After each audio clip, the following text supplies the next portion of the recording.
Hey guys, so for the Q&A this week, I thought, sort of as a follow-up to last week's Q&A on dandruff, that I would answer all of your questions about seborrheic dermatitis on the face, or those bothersome, scaly, red, greasy, dry patches on the face. If you're new here, welcome. My name is Andrea. I'm a dermatologist. I film day in the life of a dermatologist vlogs, as well as skincare related content, fun skincare tips, and skincare product reviews. So stick around. So seborrheic dermatitis is a pretty common skin condition affecting many adults at some point in their life, as well as young children. And in adults, which is what I'll be talking about specifically today, seborrheic dermatitis most often consists of scaly, red, or dry patches on the face, usually around the nose, kind of around the folds between the nose and the mouth, the forehead, the eyebrows, and it can also occur in the ears. And while it's mostly located on the face and the head, it can also be located in other areas of the body as well, like the armpit kind of area or in the folds of the skin. Many people ask me what causes this skin problem. To be honest, we don't know completely what causes seborrheic dermatitis on the face, but it's thought to be similar to dandruff actually, in that a yeast that naturally lives on our skin, referred to as pityrosporum or malassezia, seems to get a little bit too comfortable in the skin, and the immune system, as it circulates through the skin, decides in an effort maybe to control him, we're not entirely sure, but it creates these kind of dry, persistent red patches. Sometimes people think that this is perhaps eczema.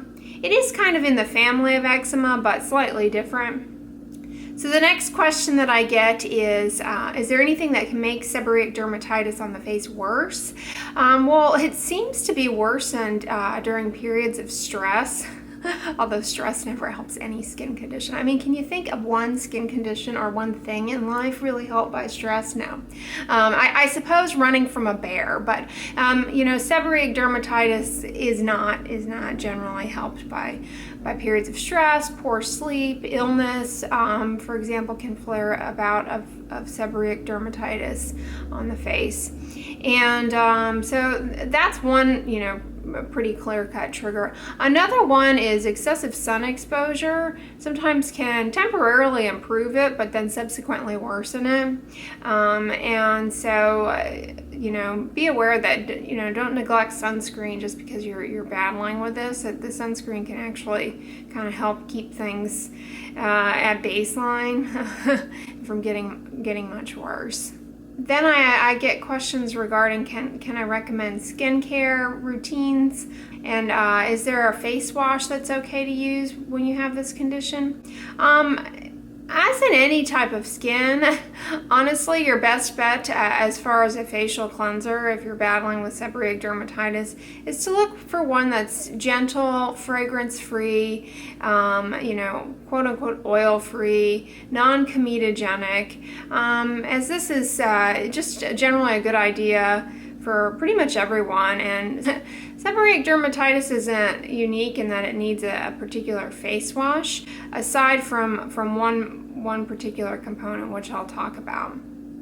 And that is, seborrheic dermatitis on the face can be helped, oddly enough, by using an anti-dandruff shampoo containing the ingredient zinc pyrithione, which I'll list down below, or selenium sulfide. Think of it not so much as a face wash, but as sort of a targeting treatment, if you will, in that the way it's best used to control this problem is to lather it up to the kind of most bothersome areas on the face while you're in the shower and maybe already shampooing your hair, and let it sit on the skin for, I don't know, anywhere from approximately 4 to 6 minutes, and then rinse it off. And that can really help. It's something that has to be done consistently, however. You can't just do it once and expect it to get rid of the seborrheic dermatitis. It has to be done consistently. So for example, if you're having a really bad flare of the seborrheic dermatitis, it's a good idea to do it every night. And then when things are okay, you can back down to doing that a few nights a week.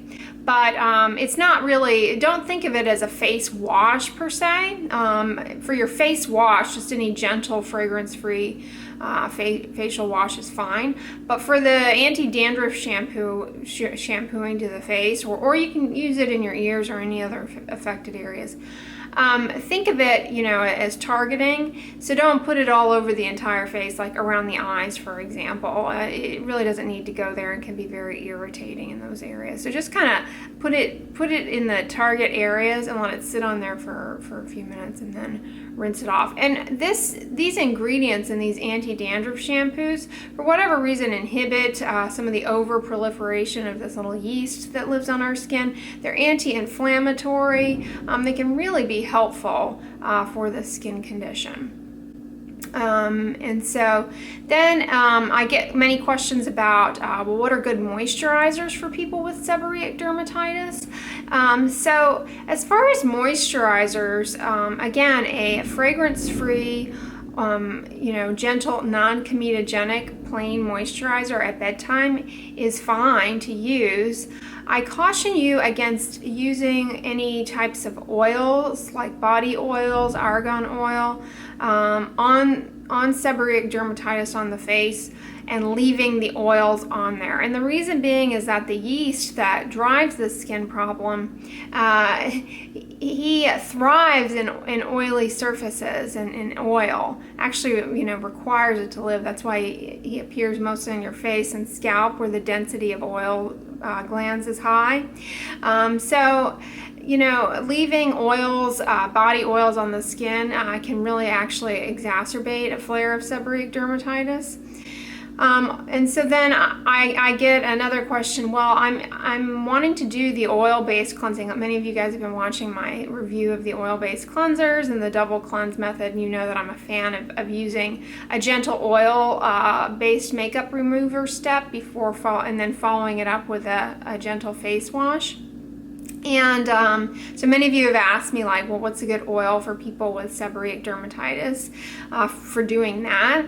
Olive oil actually has been shown to be pretty helpful, and not an oil that really flares the seborrheic dermatitis too much, and can be very calming. Olive oil has a very high supposed content of antioxidants in it, and so that would be a good one, an olive oil based oil cleanser as a first step. But again, don't leave it on the skin indefinitely. Rinse it off, wash it off with a gentle cleanser. For example, I'm really a fan of the Hydrocortisone oil cleanser and the Hydrocortisone hyaluronic acid foam cleanser to remove it. The Hydrocortisone oil cleanser that I use actually does contain olive oil in it, and I really do think that would be one that would be pretty well tolerated for people with seborrheic dermatitis, not worsen it, and be a nice way to help remove your makeup and sunscreen from throughout the day without having to worry about actually worsening the problem. So I think that that's a good one. Then I get questions about, well, I mostly have this problem in my ears and around my ears. How do you recommend that I cleanse in there? Should I be using a Q-tip? I would say no. A Q-tip in those areas, you don't want to ever put a Q-tip in your ear. My colleagues in ear, nose, and throat would probably be very upset with me if I told you otherwise. Just kind of your finger into the bowl, what's called the bowl of your ear, is okay to put a little bit of the anti-dandruff shampoos and things like that, and then to just kind of gently rinse them out. It's definitely a harder area to target things to, though, for sure. You sort of have to be very careful and very diligent, but don't go pouring anything in there that can worsen things. And kind of resist the urge to pick at the scale. Sometimes that actually makes the body produce more kind of scaliness. So be aware of that. Another thing that can be helpful is to just get some cotton balls and soak them in a little bit of like baby shampoo, for example, and just sort of gently daub it onto the area and let it just kind of gently soften those kind of scaly patches, and that stuff should lift off.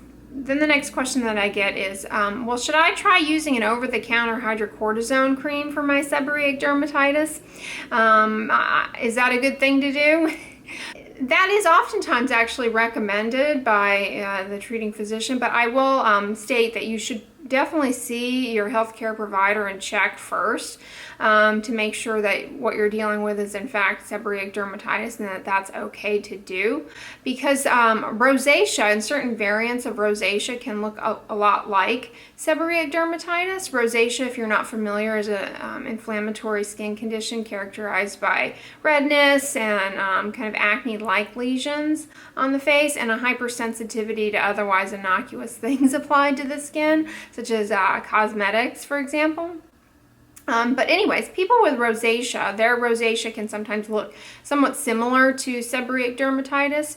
And rosacea, unfortunately, while it will improve kind of quickly if you put a steroid on it, as soon as you stop using the steroid cream, it can get really bad.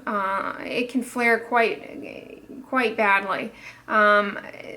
It can flare quite horrendously. It's called a rebound flare. So to avoid putting yourself at that risk, make sure you see your healthcare provider to ensure that you do in fact have seborrheic dermatitis and not rosacea. And I get a lot of questions about, well, you know, what's a good sunscreen to use if you have seborrheic dermatitis? They all seem to irritate my skin and worsen it. And you know, can I recommend a sunscreen? My favorite sunscreen for people on the face in particular are the Vanicream sunscreens. However, they can be quite thick and white. And that white component is usually due to, you know, maybe either the titanium dioxide or, you know, zinc in the sunscreen. I happen to be a fan of the Neutrogena Clear Pore, I think it is. It is a chemical sunscreen, however, and so if you're sensitive to some of the chemical filters like avobenzone, you might not tolerate that one very well. But I find that the formulation in that one blends in really well and goes on the skin nicely. I'm also a huge fan of the Solbar Zinc sunscreen. It's a combination sunscreen, unlike the Neutrogena one, which is a chemical sunscreen. The Solbar Zinc one has zinc and two filters for UVB that are usually pretty well tolerated. I think it's octinoxate and maybe octisalate.